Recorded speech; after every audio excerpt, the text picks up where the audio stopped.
ના એક વાત કહું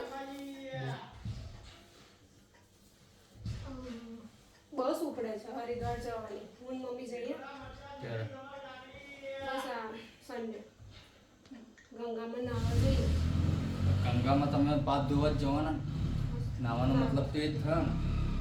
તો અઠવાડિયામાં તમે જે 3 વાર ગલકાન તુરિયા બનાવો છો તે પાપ ધોઈને કોઈ મતલબ નથી.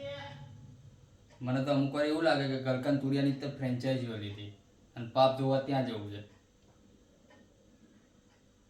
પાપ ધોવા જવું છે. પેલા અહીંયા ટિફિનના ઠેકાણા પાડો.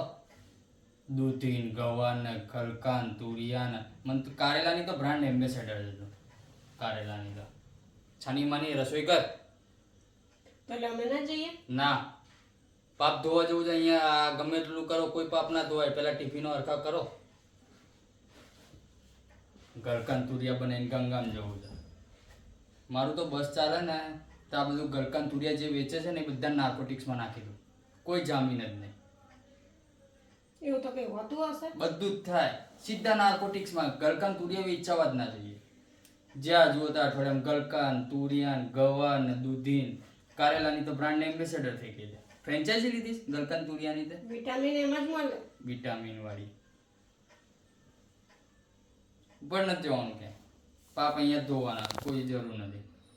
ટિફિન હરકા કરો એટલે કોઈ પાપ ના થાય. આ ગલકાન તુરિયા બનાવો એટલે પાપ જ લાગે.